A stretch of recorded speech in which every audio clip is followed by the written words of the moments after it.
Well, I'm here. This is Burt Lum. We're doing another Techspotting video, and we're here over at the Quantified Self 2011, and I corralled Jason Jacobs here.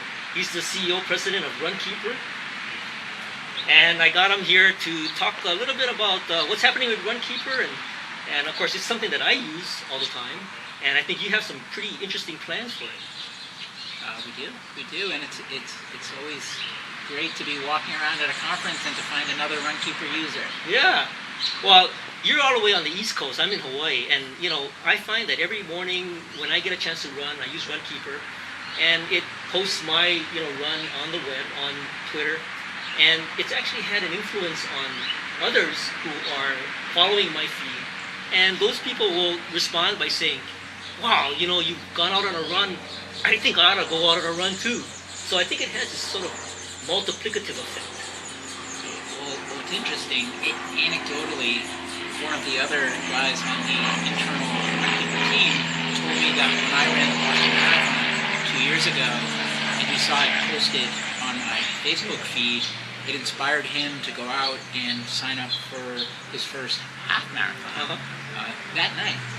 So qualitatively, we know that that's true, and what's interesting is that as we get more data, we can actually start to quantify and see how big an effect this social accountability and interactions actually have. We know it's powerful, and soon we're going to be able to actually start telling in numbers how powerful it is, which is really exciting. So I see a trend happening. You're looking at getting data from a number of different devices and aggregating them on the RunKeeper site.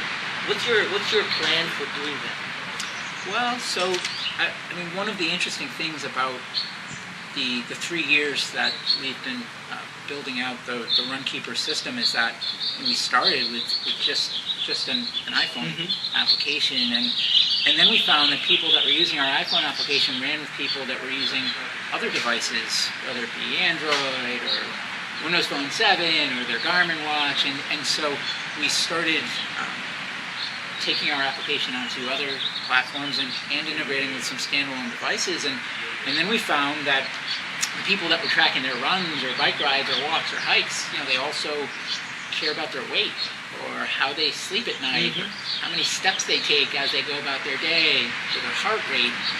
So we integrated with 5 or 6 sensors beyond the GPS applications over the last couple of years, and it's been really exciting to watch, because as people get more information in the system, they can start to gain insight across different categories of their health and start getting a holistic view of how they're doing overall.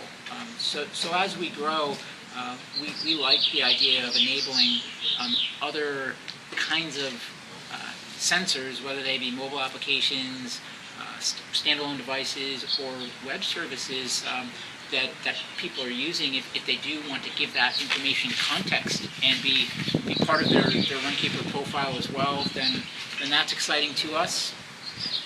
As well as if people are interested in taking all of this aggregated data across categories and building cool kinds of services on top of it to extend the capabilities of the platform, that's also something that's very exciting to us. So in terms of the information that you're collecting, it could be run information, it could be Fitbit information, it could be Zio information, or it could be weight information. Are there any tools that you also provide to give you some sort of analysis of that, and whether you're doing good, or how you might improve, or interpreting that data in some manner? You can. So we've got fitness reports on RunKeeper that tell you how you're doing over time. You can compare different metrics. So if you wanted to look at your weekly mileage, or you want to see how your mileage correlates with your weight over time, or you want to see how you're doing versus the other people on your street team, you can do those things.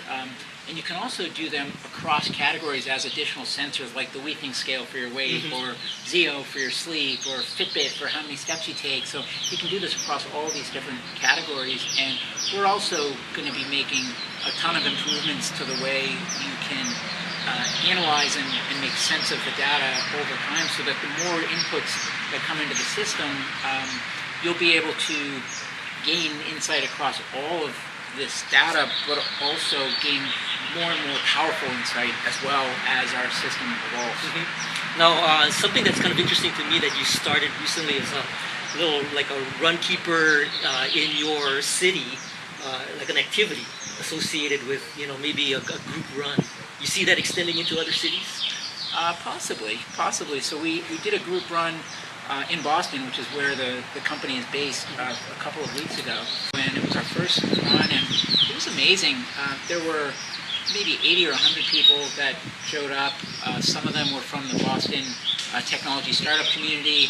A bunch of them were RunKeeper users that came out of the woodwork and wanted to see our headquarters and be part of the fun. And so we've got this big global user base. More than half of the users are outside of the United States, where we are. And if there was a way to sort of mobilize the community? Yeah, to harness all the excitement and energy. Well, there's got to be a way, because there's other applications that have been successful at doing that. I mean, Flickr, there's like a monthly Flickr meetup in Hawaii. There was like a recent Instagram meetup. I mean, and it was kind of a global thing. Maybe just put it out on your blog and say, we're going to designate this day as maybe a RunKeeper day, and we'll see what we can, sort of mobilize. Yeah, well, that's a good idea. So we'll give it some thought, but stay tuned on that stuff, because we know there's something there, and we're just working through exactly what the right way to do it is and when to do it. But I do think there's something really powerful there. There's such a big, passionate community of users, and collectively we can make amazing things happen. Any announcements you want to make on Techspotting? No announcements today, other than just that I'm really happy to be here at the QS conference, and it's great to meet you, Burt, and it's beautiful weather here in sunny Mountain View, California. Life is good. Okay, good. Well, great to meet you, Jason, and this is Techspotting, and I want to thank you all for watching today. Thanks. Thank you. All right, great.